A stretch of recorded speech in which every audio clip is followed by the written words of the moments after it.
This is an I Am Listening original podcast. You've got to recreate that idea of being British, not because it's nationalistic or because it's better than anybody else, but because we all live in these islands together under one constitution, under one monarchy, under one flag, under one government, and we've got to make it work.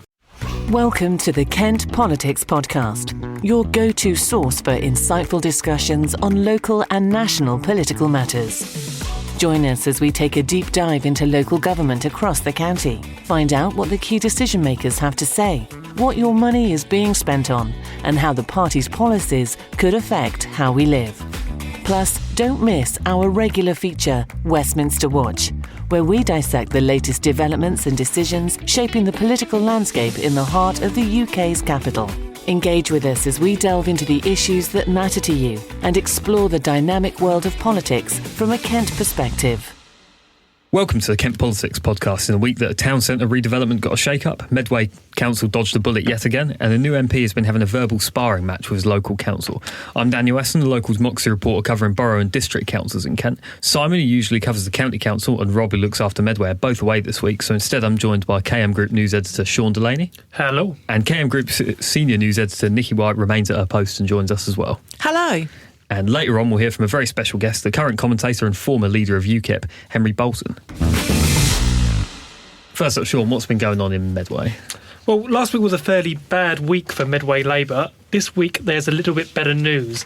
Last year and this year there's been doubts about whether the council will be able to form a fully funded budget, being reliant on exceptional financial support from the government, without which they'd have to file a Section 114 for bankruptcy. While there was uncertainty last year whether the council would get the additional funding from the government, this year council officers are very confident the government will give them the extra $18.5 million they need for next financial year, which in itself is a good news since the council originally predicted it would need $26.2 million. Well, that sounds all right, but I'm guessing it's not all good news for them. Well, unfortunately not.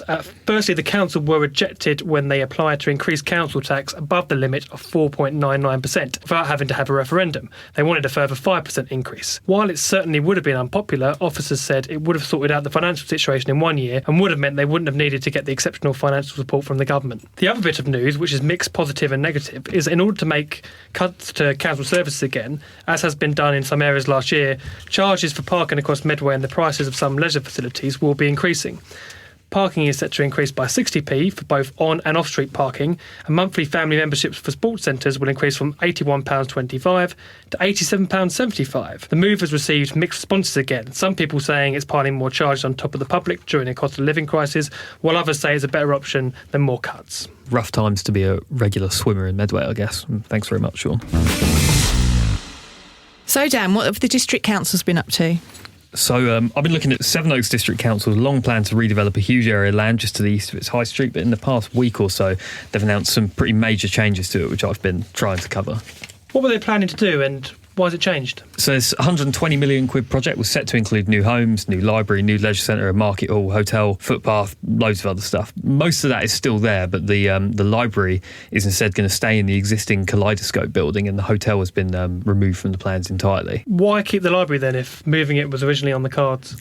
Basically, it's because Kent County Council have pulled out and they're the ones responsible for running library buildings and finding new ones.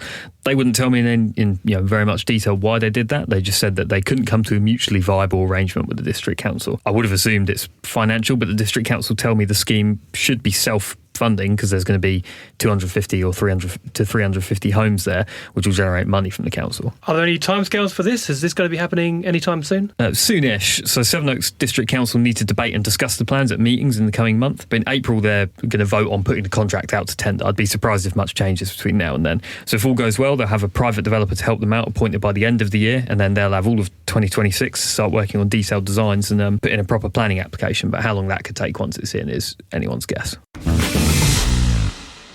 So, Nikki, what's been going on at Westminster this week? Well, we love nothing more than a war of words in politics. Debate is what it's all about, after all.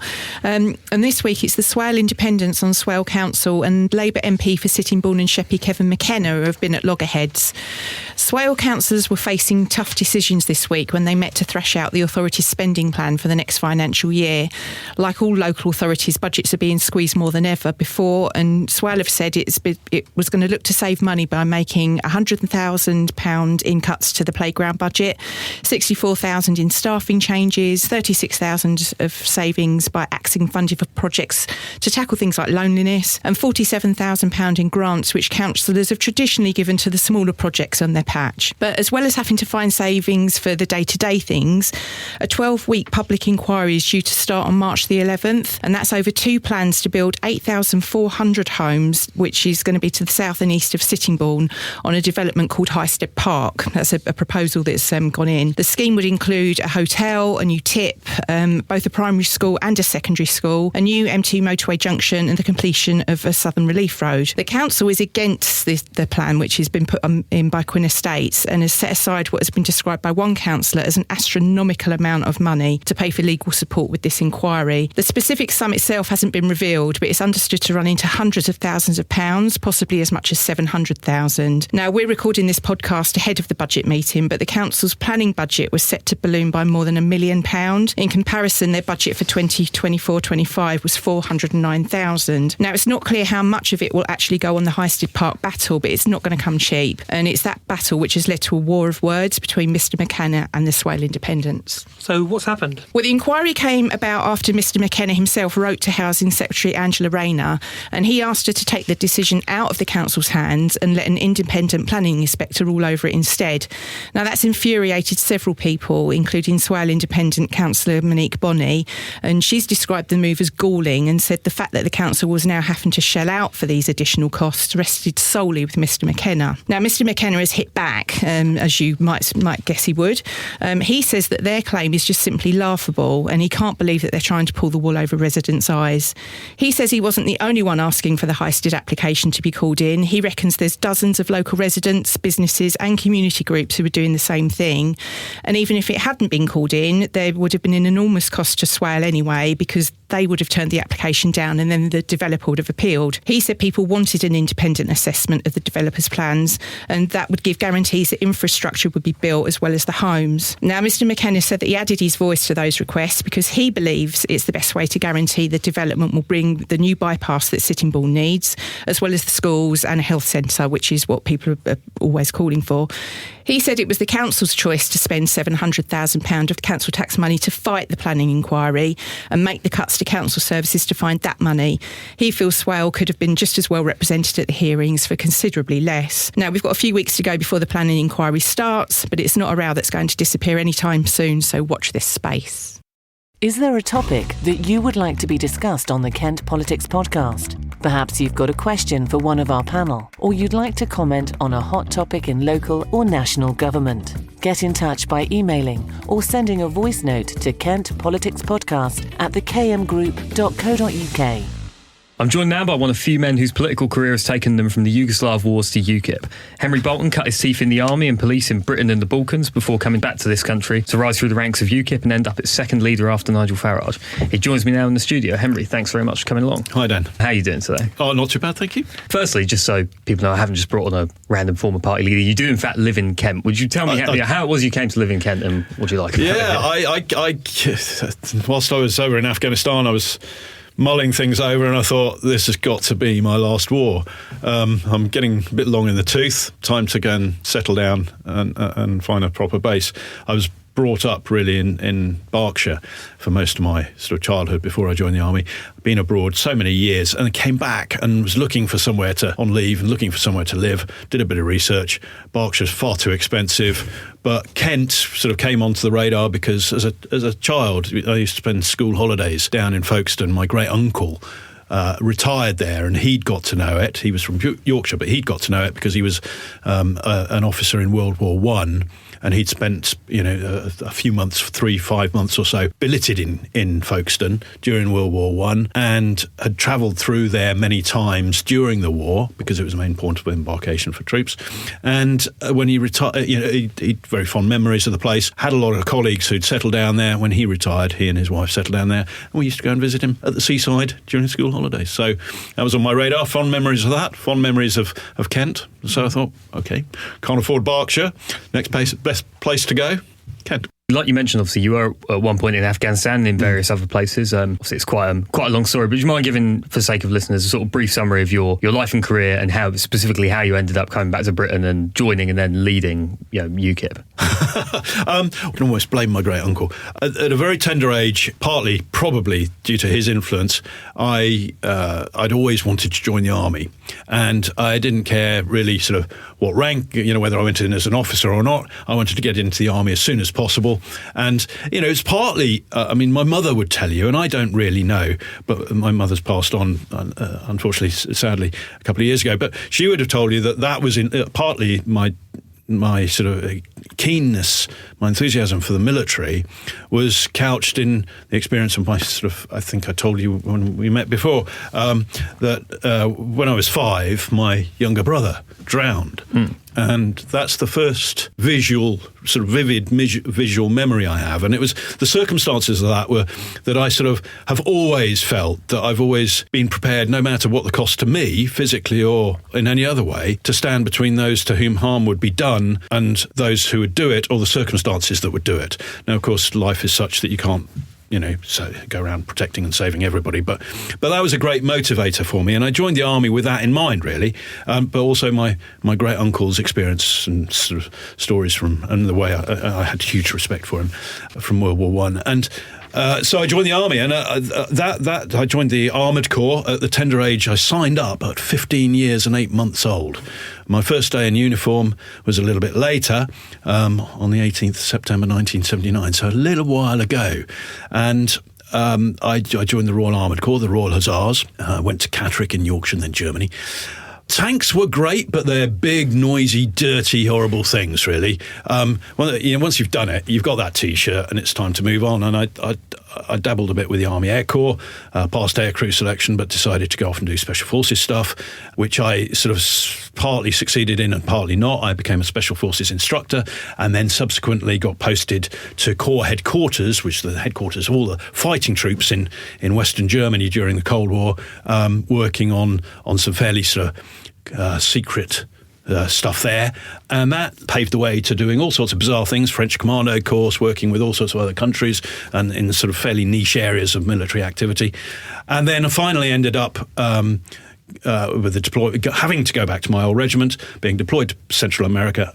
Get to the point in a minute, and that was jungle warfare stuff, and it was terribly interesting, great experience, huge adventure. But came back to Tidworth in Hampshire and thought, really? Is this what it's about? And I thought, bored. And so I left, joined the police, but remained in the Territorial Army, and I was commissioned in the Territorial Army, became a company commander, infantry company commander in the Territorial Army. But also was mobilised to go to Bosnia, where I commanded a strategic intelligence unit in Bosnia for the commander of the stabilisation forces in Bosnia, and got involved in something there. There was an attempted coup, which I was partly responsible for detecting, if you like, and being able to sort of respond to before the president now there, Biljana Vlahovic, was assassinated, which was the plan, and they were going to take over a city called Banja Luka. And this is, people might remember Radovan Karadzic, and there were two other characters with him. He was in prison on the Isle of Wight, as I remember. He was. He's no longer with us. But then I came back. I joined the police, and then the Foreign Office contacted me and said, "Look, we need somebody to go out to Croatia." Balkans experience, military experience, police experience, to go and head up the international police in Croatia, rebuilding the police in Croatia after the Balkan Wars.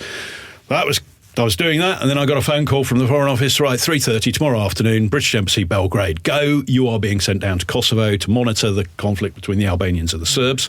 The small team of us there did that. We were feeding everything back to Washington and to London as to what was going on with the conflict. There was a ceasefire, but only in name. This was the torching of villages and the sort of executions of people, and a lot of serious fighting going on down there. And we were in the thick of it as civilian observers, just 36 of us.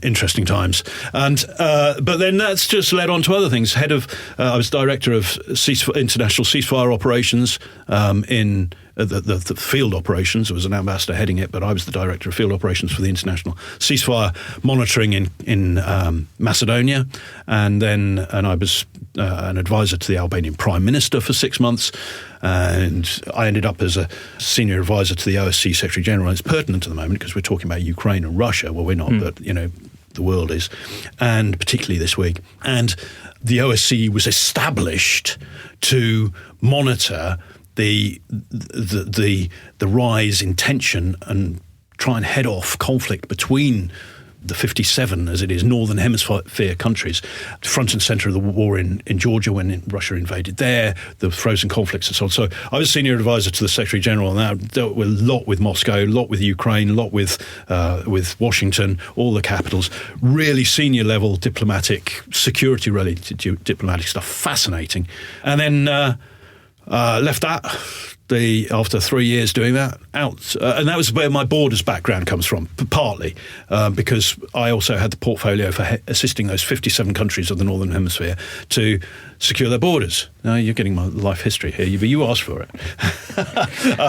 But that's, again, I made 13 recommendations to the United States as to how to secure their borders against weapons of mass destruction by terrorists.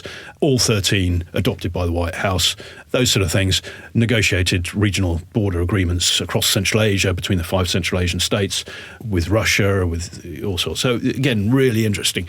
And then Afghanistan, 27 months out there, leading a district stabilisation team in Northern Helmand. I also partnered the commander of the United States Marine Corps, in NATO terminology for anybody who knows it. He was one of the lines of operation warfighting. He was the supporting commander. I was supporting him as the supporting commander. And the other way around for the other lines of operations, governance, policing, counter-narcotics, all these sort of things. So leading on all that. So tremendous experience, 27 months with the US Marine Corps. And came back chief planner for common security and defence policy for the European Union for 3 years, and that's where it all went horribly wrong, because I got in a bar with a whole bunch of UKIP MEPs who led me well astray, but I was also highly Eurosceptic at that point, having been working in the European Union. We can talk about that if you want to, but seeing the waste of money from the member states, seeing some very, very clever and competent people in Brussels, but following their own agenda rather than delivering positive effects for the people of the European Union. And I could see how, contrary to what everybody says, in those diplomatic roles, including that one, I could see so concretely that Britain did not have a louder voice being a member of the European Union. It had far less of a voice. That's the reality. When you have to defer, for the OSCE, you've got 57 ambassadors around the table, all the EU member states had to defer to the statement made by the EU ambassador rather than speak for themselves.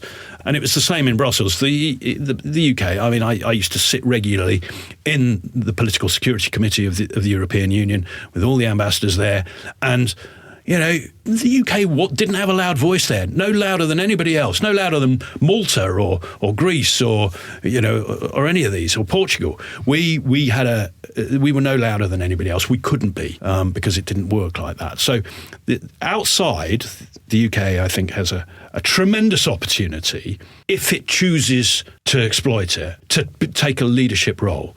So far, no government has decided to do that. They want to be a lot more collegial. Leadership is an unfashionable word these days. So anyway, I fell in with these disreputable UKIP MEPs who led me well astray. We ended up with a leadership election, as you know, after Nigel stepped down after the referendum. I saw no politician in the country, not Boris Johnson, not Nigel Farage, nobody being prepared to stand up and say, look, and I'd argued for this before the referendum as well, but nobody was saying, listen, this is all about where we want to be 20, 25 years away from it now. This is where we want to be as a nation. We need to have that national conversation. What do we aspire to be at that point in time? How do we want the rest of the world to see us at that point of time?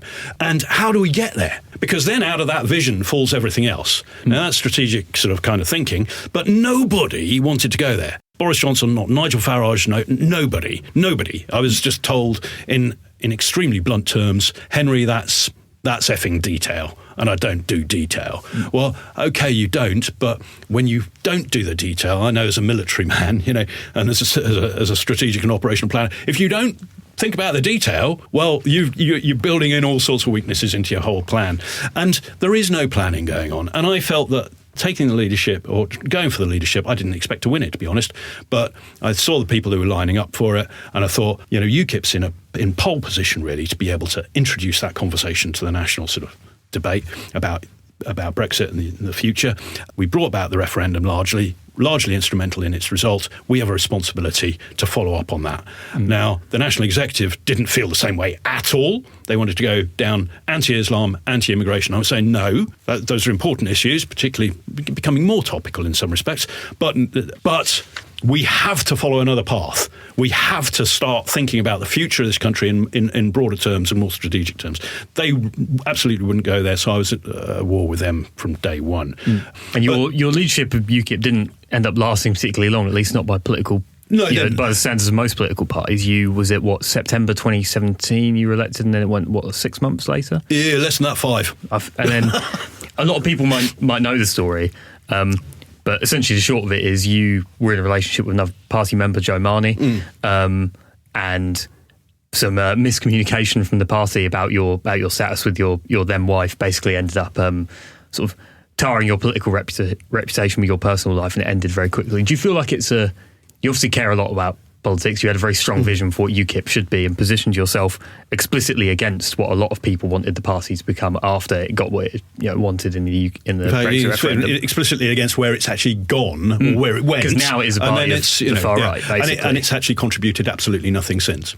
But, the situation with you and your now ex, Joe Marnie, basically scuppered what could have been a long leadership of a political party. Do you regret it for that reason?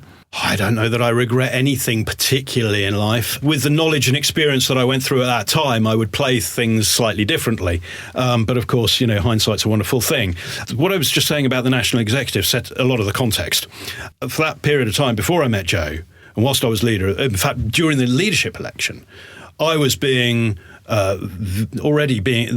whole National Executive.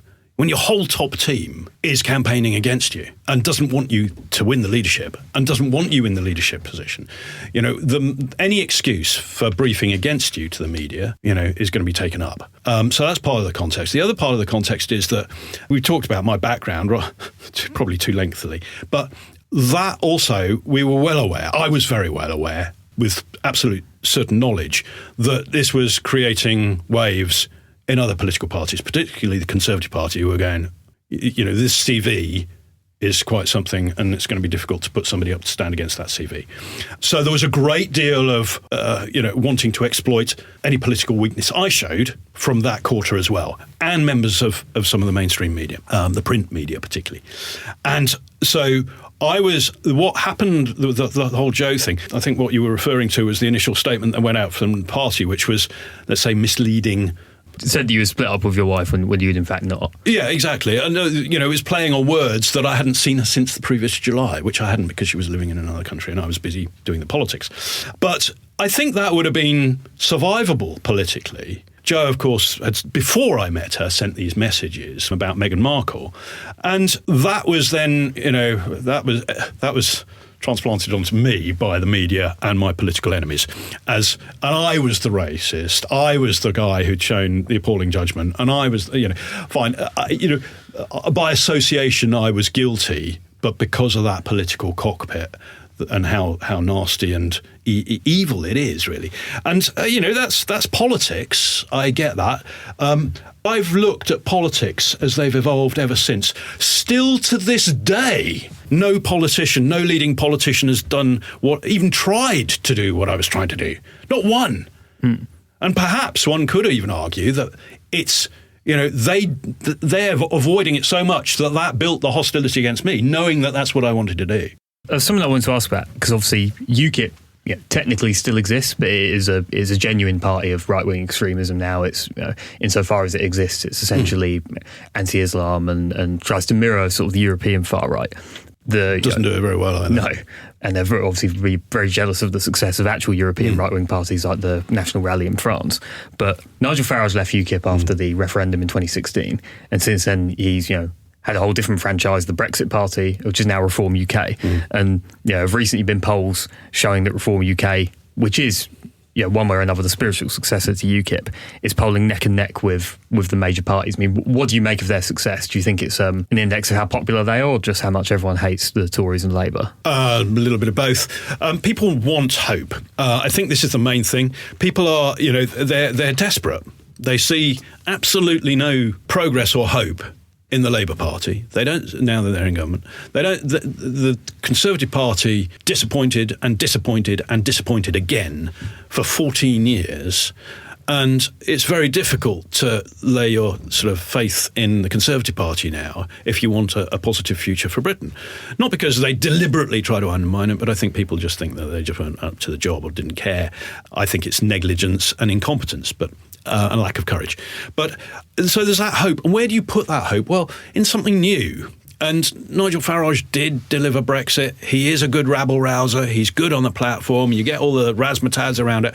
Great, but that's only hope. I've got a word of caution for reform, and that is that do not think that you've got anything in the bag yet. You probably don't, but don't even think you're on the way, because look at your by-election results. Since the general election, there have been, 190-odd by-election results, local government election results since the general election. They've won, I think, 11. 2 of which were here in Medway, actually, right. As it happens. So that growth in their supporters does not reflect necessarily their electoral results.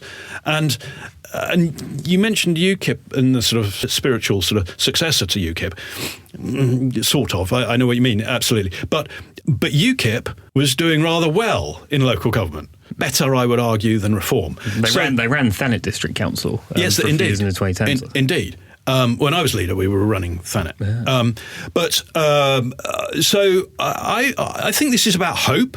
It's not about commitment to support Reform or vote for it. Reform is still not, in practical terms, a democratic party.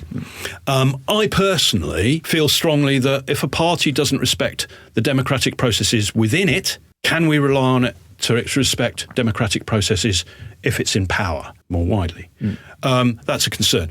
I talked about detail, and I talked about planning, and I talked about strategic acumen. I don't see that coming out of Reform. Well, the only policy there seems to have that many put forward is basically just sort of reheated Thatcherism plus stronger immigration. Well, is there a vision? I mean, stronger immigration. It's very easy and very popular to tell people what they already know. Immigration's a problem.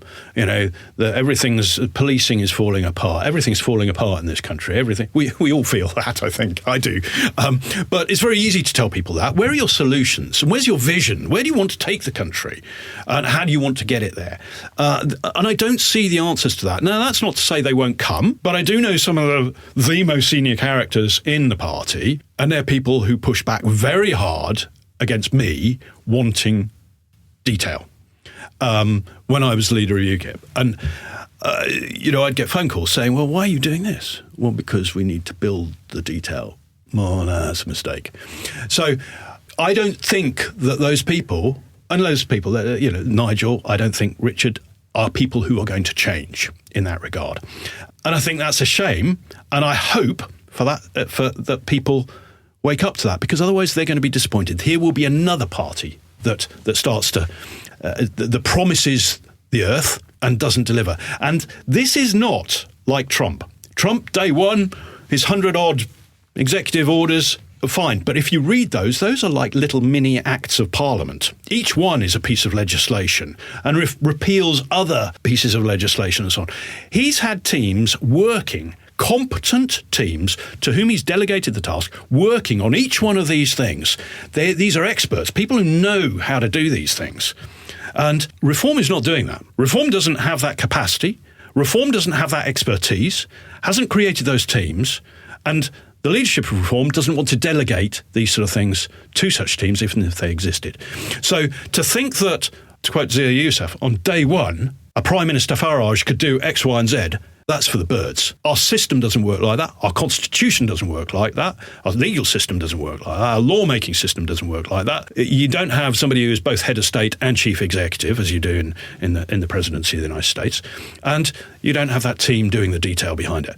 Now, I'm not trying to sit here and say I'm not trying to rubbish reform, but I am sick and tired, like the rest of the country, of getting governments or people in even in opposition who simply aren't competent to do what they do. They say they're going to do. They haven't planned it. They haven't thought it through.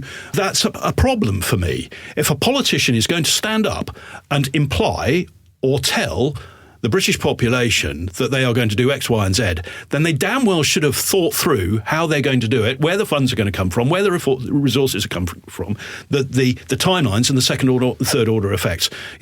Even in the immigration thing, which you would think is the keystone of where reform is on its policies, is fundamentally flawed. It sounds very sexy and attractive. Put the Navy in the Channel, put the Marines in the Channel, push them back to France. You're either highly ignorant of not just our legal and international legal issues, but French legal issues. You are entirely uncaring about the diplomatic and economic fallout. I mean, the French being the French, you do that, you upset them. You're quite likely to have a word with their unions and they'll block the ferries off for a month. How does that affect us?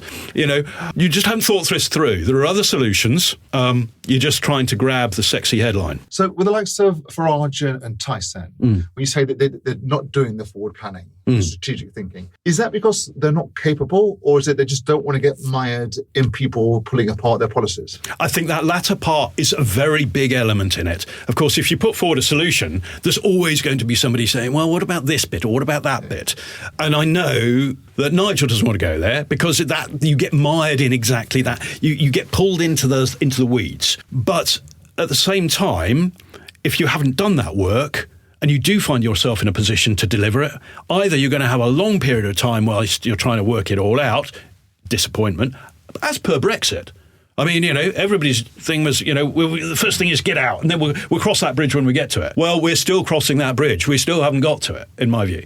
And I think a lot of people feel that Brexit delivered independence in law, government and public administration, but we haven't done anything with that. We haven't exploited that to its fullest. And that's because we never had that plan. So that's what happens when you find yourself in a position of doing that and you don't have the plan. So I think, and also, if a politician is scared to have the conversation and the debate about policy because it detracts from whatever else they want to do or whatever they want to focus on, then I think that's, in a sense, it's inefficient and it's undemocratic. Just to explain that, it's inefficient because if you've got people around you who have got expertise and experience and want to offer it, and you say, no, I'm not interested, then you are missing an opportunity to make your policy more watertight, more effective, more financially viable as well, in all sorts of respects. But undemocratic because you're not communicating to people what you're doing. And look at my own view, the Labour government, I mean, a lot of people I know agree, some will disagree, but I think the Labour government made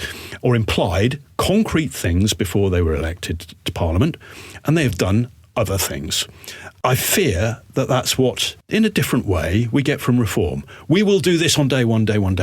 You won't. I know you won't.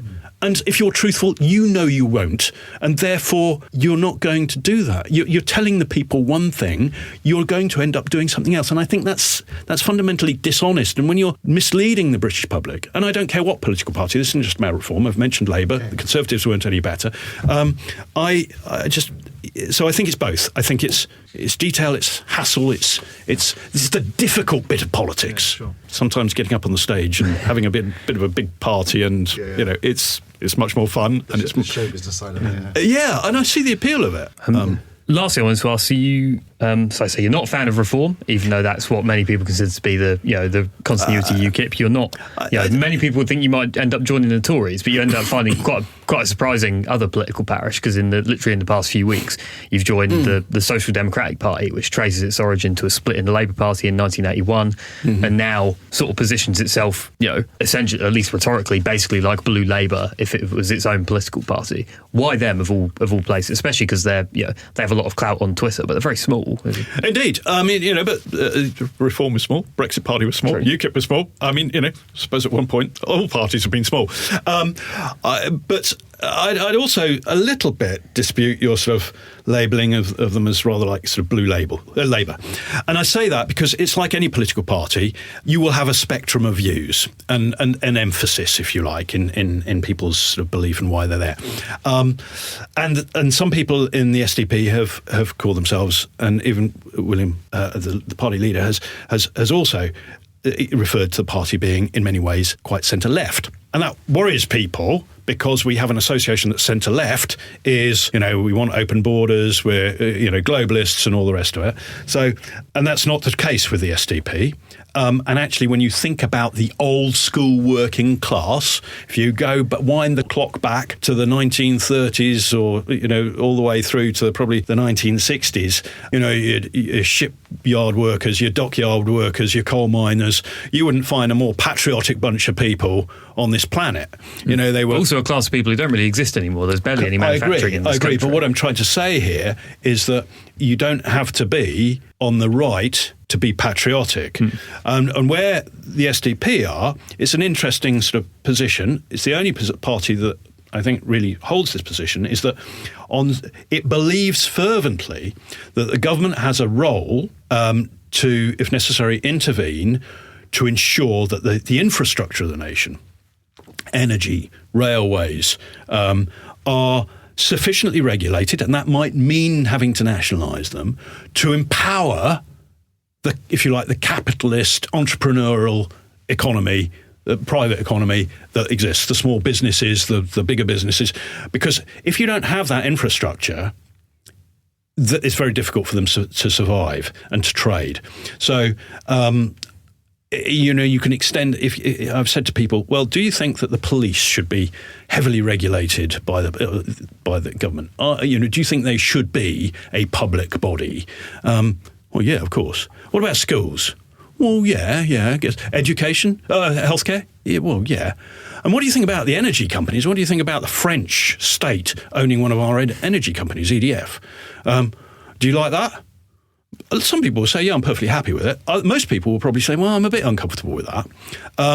What do you think about selling a shipyard to the Spanish when we could have saved it ourselves, and it's going to be building our warships, and so it's now Spanish, And yeah, that's a bit odd. People aren't comfortable with these things, and nor am I, because we are selling the country. We are selling our country, and we are failing to protect some of its assets. There's a company, I think, in the West Midlands, I read the other day, it's the world's leader in hypersonic engines. That's engines that will push something over 3.5 times the speed of sound. Now, it is the world's leader. It's a very small company. It was waiting for contracts, one particularly from British Aerospace, which was delayed because of delays in the defence budget, and whether that's going to grow. But they needed that contract to keep themselves going until such time there were contracts coming through. They needed £20 million to bridge them over. This government decided not to give them that £20 million. We're giving 18 billion to the Chagos Islands, but we're not giving 20 million to our own. So that company went into administration. I don't know what it's today, the state of it is, whether somebody's come in or what. But that's an appalling situation. We're a world leader in something, and instead of engendering that and helping it and to grow and flourish, create jobs, put us in a leading position globally, we're turning our back on it. And I think that's outrageous. And the SDP are very much of that ilk. The government must be empowering a thriving economy by making sure that all that infrastructure, the sort of blood vessels of the cardiovascular system of the country is functioning properly, so that the rest of the country, the entrepreneurs, the businessmen, the hospitals, the teachers, the policemen, can all do their job effectively and smoothly. And I think that's fundamental. But at the same time, their immigration policies, I think, are far more well thought through and effective, practical, realistic than reforms, far more. Their economic policies are well thought through. You may agree with them or not, but every single part of their policy is justifiable. They've gone into it and they're explaining why they're doing that. They're not just a headline, but there's background to it as well. Now, there is work to be done, and the parties recently appointed somebody to lead further development of policy. And I think that's a good thing. So I like that, both highly patriotic. We should be proud, confident, optimistic Brits. We should feel prosperous and secure here, but the government has a role in making that happen. It's just not down to market forces. And those are the two things. It's not only down to market forces, it's down to government policy. And you've got to put, that British confidence and pride in being British again needs to be rebuilt. And unity. Multiculturalism can very easily be divisive if you don't have an overarching sense of identity and belonging. If you break up the identity of being British, how can disparate people within Britain feel as though they have anything in common, particularly when they've come from foreign cultures? So you've got to recreate that idea of being British, not because it's nationalistic or because it's better than anybody else, but because we all live in these islands together under one constitution, under one monarchy, under one flag, under one government, and we've got to make it work. Henry Bolton, thank you very much for your time. You're welcome. Thank you very much for having me.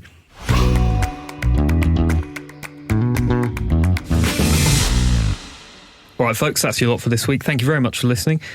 Please do join us next week where we'll be speaking to another special guest, the MP for Rochester and Stroud, Lauren Edwards. Thanks very much to Sean and Nikki for your contributions. Don't forget to keep an eye on KentOnline/politics for all the latest news from across the county. And you can also sign up to our politics briefing newsletter written by yours truly by visiting kentonline.co.uk/newsletters. Also, don't miss out on KTV's politics show every Friday at 5 p.m. Thanks for listening to the Kent Politics Podcast. Don't forget to check out stories throughout the week on the politics page of Kent Online. And you can watch the Kent Politics Show with Rob Bailey on KMTV every Friday at 5 p.m. or on demand at kmtv.co.uk. This has been an I Am Listening original podcast. For more information, head over to our website, im-listening.co.uk.